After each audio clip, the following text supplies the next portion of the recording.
and welcome to our final in the series of intimate partner violence and what it is and what it isn't. And also, today our topic is what programs and what support can VA Maryland healthcare system provide to veterans who are struggling with this issue. Lindsay, welcome. Lindsay is our IPV coordinator, and she is going to let us know how VA helps veterans who are struggling or experiencing intimate partner violence. Hi, Lindsay. Hi, Rosalia. Thank you. So the Intimate Partner Violence Assistance Program, first of all, provides assistance to veterans, but also veteran partners and VA employees, because we know that everyone can be impacted, and we provide services for people who are experiencing violence, but also for people who are using violence. So we want to kind of help sort of address the issue from both sides of it, to help make sure everybody is safe. So, what are some of the things that VA does, beginning from when a veteran, male or female veteran, enters? What is some of the first things that VA can do? Sure. So I think one of the first things that we do is screening. So typically veterans, like if you're coming to your primary care appointment or maybe like a mental health appointment, you might be asked some questions from our screening tool that we use, just to see, if you've experienced any kind of like verbal, physical, sexual abuse in your relationship within the past year. That's one of the ways that we identify people that are experiencing intimate partner violence so that they can get connected to me or to other resources that might be helpful to them. And that's something that we do for all veterans, men or women, because we know that it impacts everyone. Mm-hmm. And so once someone goes through the screen, is there sort of like a grade or continuum of of experiencing IPV? Like, is that screen graded, or like how is that screen interpreted? Sure. So there's kind of two parts of it. There's a primary screen where we ask about some different behaviors, screaming or cursing, insulting or talking down to you, if your partner's threatened you with harm, physically hurt you, or like sexual abuse or coercion. If people have experienced any of those things kind of at any level, then there's like a secondary screen where we ask a few more questions that are yes or no questions that can indicate higher risk. So these questions are, has this behavior increased in frequency or severity in the past 6 months? So is it getting worse? Has your partner ever choked or strangled you? That is a really dangerous form of physical violence that can increase someone's risk of being killed. So that's one that we are really concerned about. And then, do you believe your partner may kill you? I think that's pretty straightforward in terms of risk. So if people say yes to those things, those are definitely the people that we want to make sure can talk to somebody the same day, whether it's me or another staff person that has been trained. And certainly veterans get to decide how they want to move forward. But we do kind of have, like you said, it's sort of, we ask these further questions to kind of indicate if someone is at higher risk of serious harm. So then once that screen is done, what are the programs? I know that we have a plethora of programs for veterans. So what are those programs? Can you give us a rundown on what people can expect?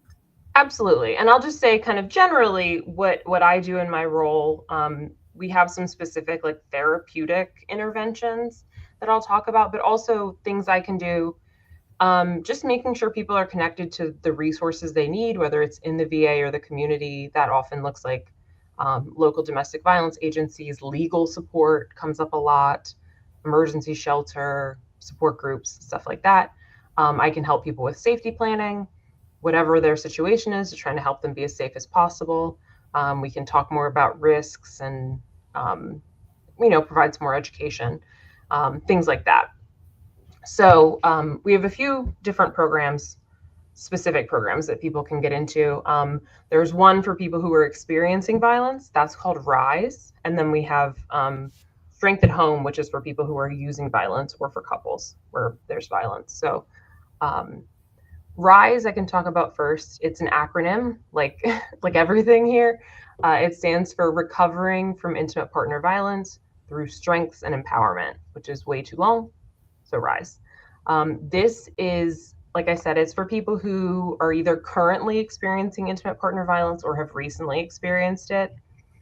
It's a counseling thing that I do with folks. It is variable length. It's actually a pretty flexible intervention. So the veteran who's doing it gets a lot of say in how it goes. So some people, we do maybe 3 sessions. It can go up to like 8 sessions. And the way it works is there are 7 topics or modules that relate to the experience of IPV, and people get to pick, like in each session, which one we work on. And then, there might be only 3 that you feel like you need to talk about. And then so we just have sessions to get through those 3. Mm-hmm. And it covers a lot of things, like I said, that relate to people's experience. So like safety planning is one. There's one about health effects and warning signs of IPV, improving coping and self-care, enhancing social support, making difficult decisions, resources in moving forward, and then sexual violence over the lifespan. So there's lots of different topics, but they're ones that tend to be relevant for people who've experienced IPV. Okay. And do they get homework or anything when they are doing this? Or I'm trying to figure out how interactive this program is. So typically the way that a session goes, we always start with a safety check-in. So are any safety concerns for your physical or emotional safety? We do a little questionnaire, a scale to measure self-efficacy. Because the point of the intervention, right, is to help people feel empowered, is to improve their self-efficacy, because those things can get negatively impacted when you're in a relationship where you don't have a lot of control, right? Someone's making other decisions. You don't really feel like you have a lot of power. And when I say self-efficacy, that's sort of like your internal sense that you can navigate difficult things, right? That can be really impaired when you're in a relationship like this. So we measure that each session and track it over time. And then the person picks a module. There's materials to read through. So we'll typically read through them and discuss them. And then there are worksheets that we can fill out together in session. Sometimes we don't always get to it, so people sort of pick it up later. And the main take-home thing is that we also end each session with a goal, like a short-term, measurable goal. And it, sometimes it can pertain to the topic that we talked about, doesn't always, but it's usually something that someone can work on between sessions, right? So before I see you next week, what do you want to work on?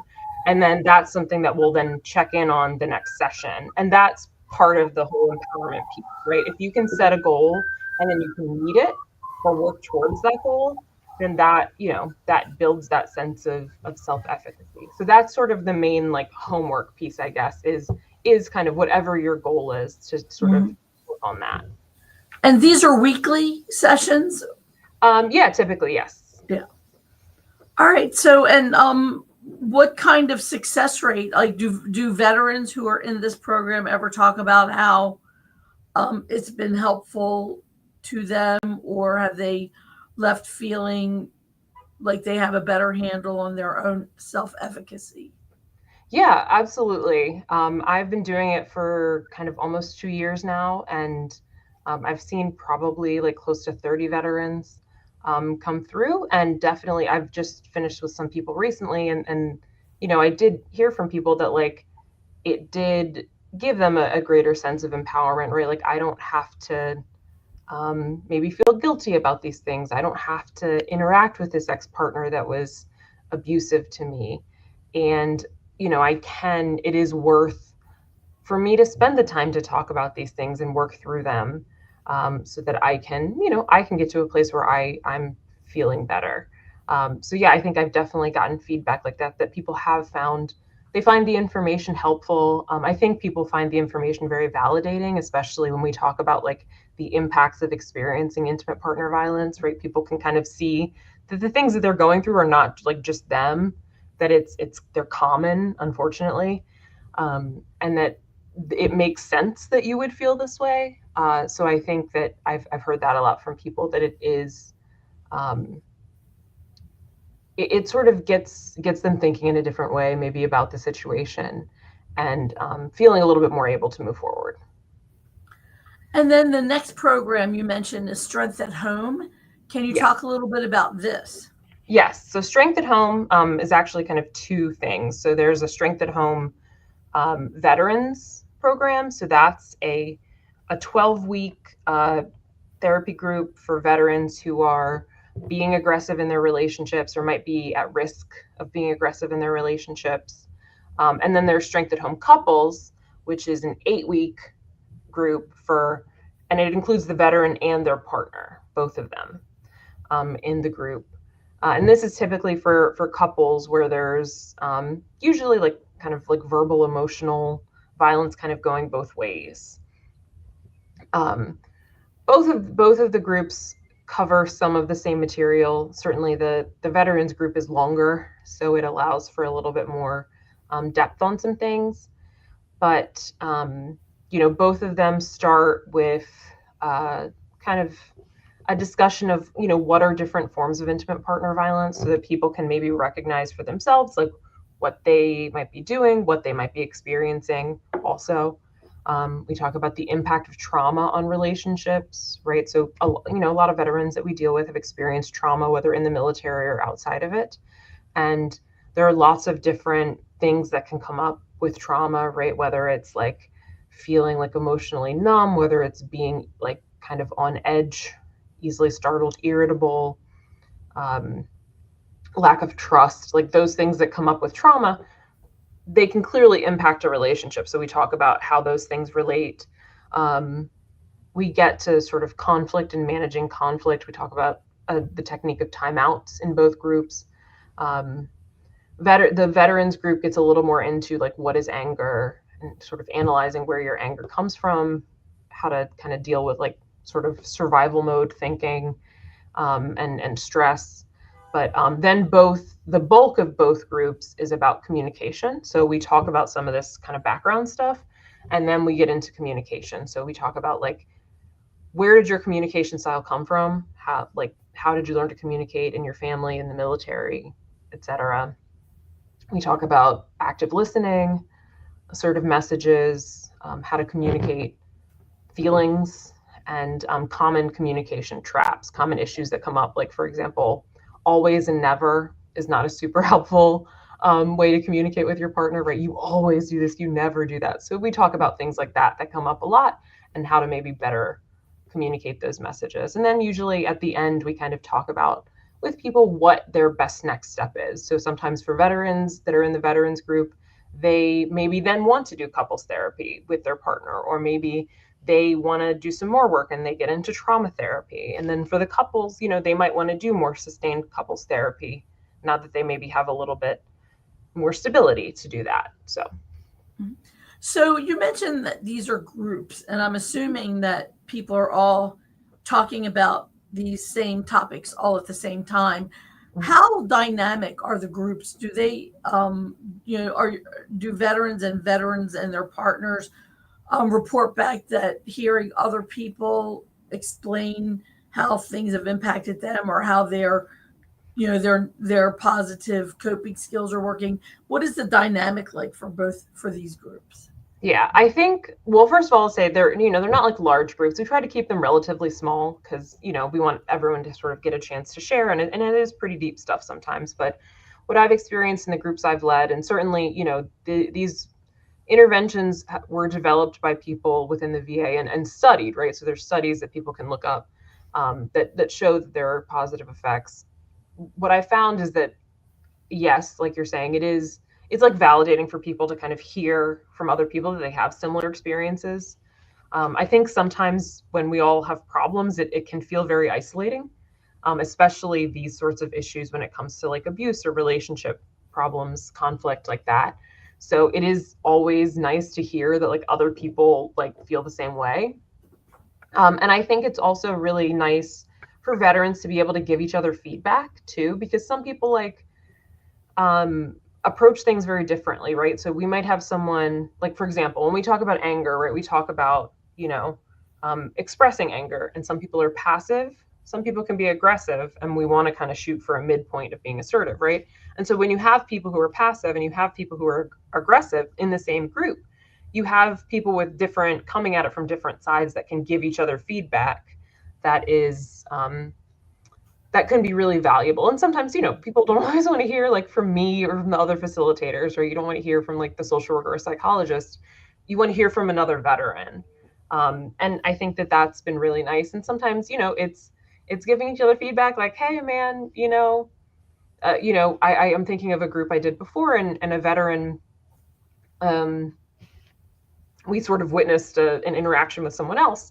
And the veteran got pretty like verbally aggressive, and came back in and was saying like, I think I handled that pretty assertively. And some other veterans were like, man, I think that was kind of aggressive, actually, man. And he's like, oh wow, really? And like, taking in the feedback from other veterans. So it becomes like a really, people can learn stuff not just like from me, from the facilitators, but from each other.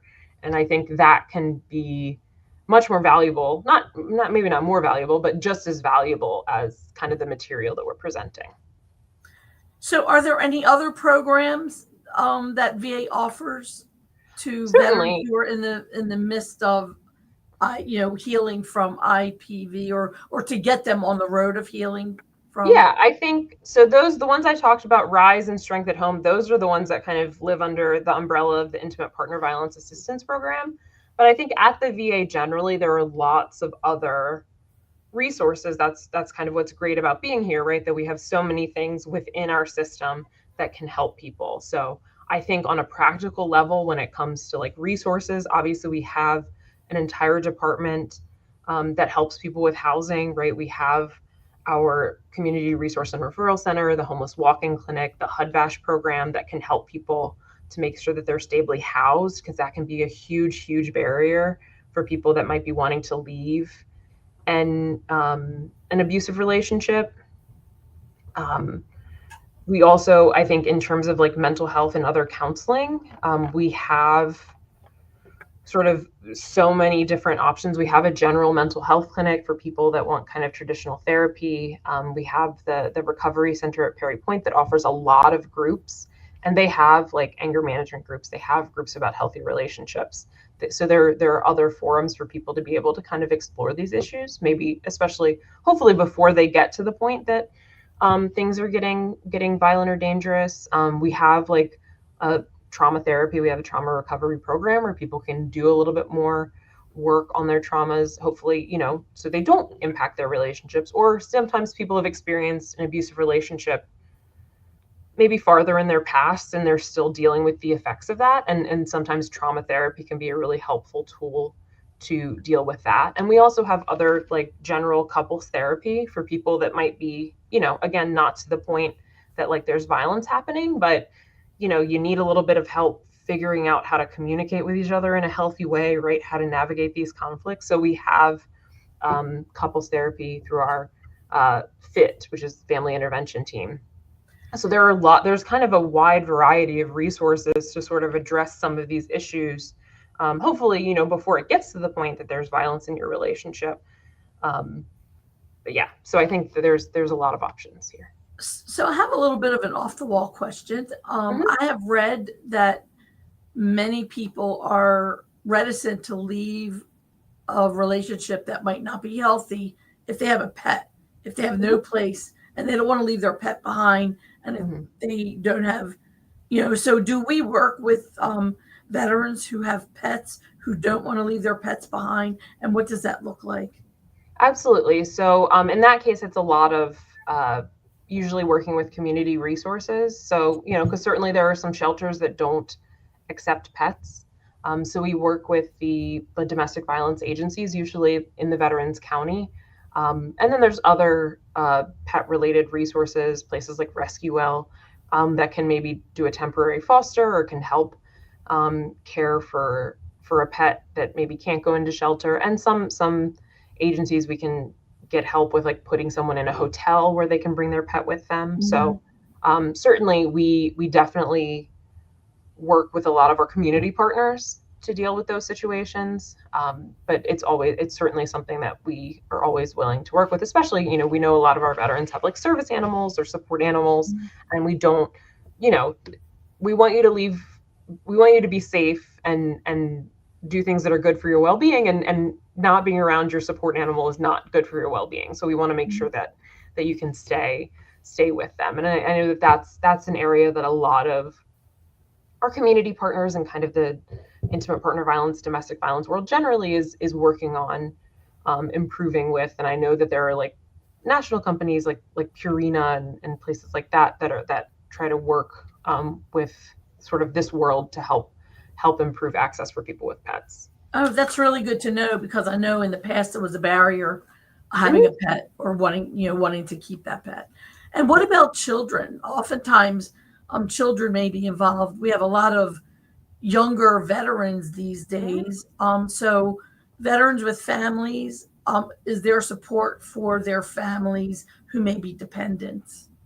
Yeah, absolutely. I think a lot of ways it's similar when it comes to like working with community partners. Our staff in the homeless walk-in clinic and community resource and referral center are really adept at a lot of local resources to help with like shelter that can shelter veterans with families. Our SSVF, supportive services for veterans and families, those agencies that can help with like funding, putting people in hotels, programs like HUD-VASH will house veterans and their families. And people who are fleeing intimate partner violence actually do kind of get bumped up. They're given priority when it comes to vouchers in that program. And again, typically the domestic violence agencies in each county, their shelters do accommodate people with children, because they know that is just kind of how it works, right? A lot of people have children and they may be fleeing with their children. So that's definitely a case that we can always work to make sure that people can be in a safe place with their children. So what are some takeaways that you want veterans to know about what VA offers those who are involved in or trying to get out of or struggling with domestic violence or intimate partner violence? Well, I think, again, I've said this before probably, but I think just knowing, first of all, that this program exists, that the Intimate Partner Violence Assistance Program is here, that this is something that the VA cares about, that, this is a national program. So this is something that the VA has made a priority, because we know that it's an issue that impacts veterans and their families. I think, again, veterans, their partners, VA staff, we're here to help. And certainly, just to be clear, the assistance we can provide to a partner or a staff member who's not a veteran might look different. But at the very least, I always want to talk to people to make sure that they're aware of their resources. We can talk about safety planning. And so you can at least come away with something to make sure that you're safe. And then for veterans, I think that there's a wealth of resources within the VA and also in the community. And we want to make sure that you're connected to anything that can be helpful to you to help you be safe. We don't want to tell you what to do. We don't want to, we're not here to like report things that are happening. Intimate partner violence generally in and of itself in the state of Maryland is not something that we are mandated to report. So I think sometimes that's a hesitation for people. We're really just here to meet you where you are. I'm not going to tell you that I think you should leave or that I think you shouldn't or whatever you should do. I'm here to talk to you about what you want to do, what your goals are, and help connect you with whatever you need to make that happen. Like I said, maybe there's so many things within the VA that we can do. There's some things that we rely on community partners to do, but the idea is to sort of, my role as the coordinator is to help make sure that we can kind of surround you with whatever it takes to help you be safe. So I think if you have questions, please reach out. If you know someone who's experiencing intimate partner violence and you're concerned about them, I think, we're also a resource if you want information, because certainly no one expects everybody to be an expert on what to do, especially, if you're like just a friend or someone or a family member of someone experiencing intimate partner violence. Please reach out. And yeah, we're here. So what is your number so I can put it in our chat so that everyone watching can see, Yeah. where they could call? It is 410 591 3004. All right, I got it up there. Great. Is there anything that I did not ask you that you think it's really important for all veterans to know about VA and its services for intimate partner violence? I would just add that, I think I've said this before, but there's not really a wrong door, right? So if you don't want to call me directly, that's okay. You can talk to your primary care providers, you can talk to the social workers in the clinics, you can talk to your therapist, you can talk to whoever, and they can kind of direct you to my way or reach out to me, and I can share some resources with them to give to you. There really isn't a wrong way to reach out for help. We just want to make sure that that we're here if you need us. Can veterans self refer to either of these programs that you mentioned, or do they need to get a consult? No, they can self-refer. That happens a lot. I will say too, Strength at Home, especially the veterans group, sometimes people utilize that when they have requirements to participate in a program because of court or probation. And that's something that we work with people on all the time. If we don't have a group going here at that particular time, the good thing about things being done virtually still to an extent is that we can always connect you with a group at another VA just to make sure that you have the services. All right. Well, thank you, Lindsay. And thank you so much for this instructive and an illuminating series on intimate partner violence and how VA can help all veterans who are in this situation meet their goals as to what they want in their future. Thanks a lot. Absolutely. If anybody has any questions, they can post them in the comment section. We will monitor it and we will make sure that we get you some answers. Anything else? No, just everyone take care, be safe, and reach out to us if you need us. Thank you so much. Bye-bye, everyone.